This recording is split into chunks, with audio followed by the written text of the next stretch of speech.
Good afternoon. Ito po yung pinapasalo namin dito sa Teresa Heights. Malapit lang po siya sa gate. Ayan, single detached po siya mga kabayan, kaibigan.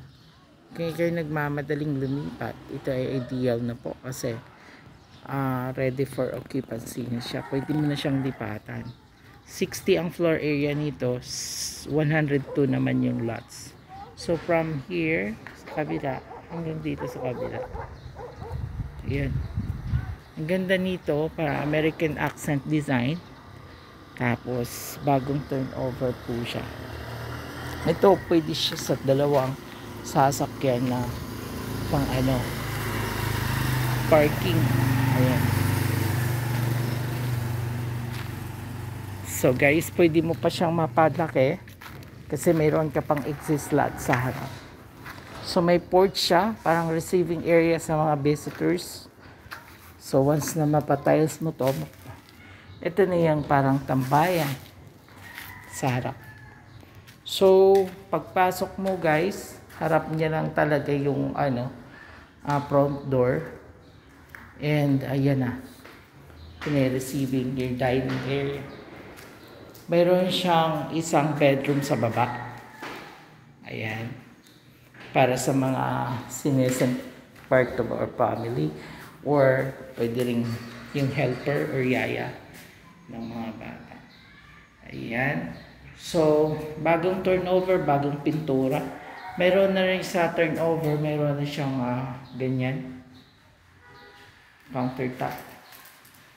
Meron na rin siyang toilet and bath, shower bath and shower head. Ayan. So, meron ka pang excess lot sa likod na pwede mo siyang i-develop in the future. Dirty kitchen or laundry area. Ayan. So, maluwag na siya, mga kabayan. So, high ceiling siya. Meron siyang 2 bedrooms sa taas. Nakikita nyo sa harap. Pwede siyang malalagyan ng TV sa ilalim ng stairs. Ayan. So, ikot yung camera. Ayan. And then, yung stairs niya, wala pa siyang handrails. Pero, mabilis lang pagawa niya. No? So, solid na po siya kasi buhos talaga to. And 2 bedrooms siya. So, we talk about sailing area. Ayan, no? Sailing, high sailing siya. So, ito magiging cabinet nyo. Pwedeng maging cabinet. Ito yung magiging ipapadevelop nyo na lang. Ito yung first bedroom yung mga ka-finders. Mga kaibigan. Ayan. So, para sa mga bata. And then, ito yung master's bedroom. Napakalaki. May sarili siyang toilet and bath. Ayan. Toilet and bath. Shower head and shower bath. So, as you can see, mayroon siyang ventilation palagi kung may bedroom for the access of air.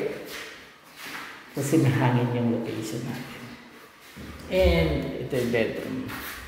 And now, ayun. So, dito din, may windows din siya.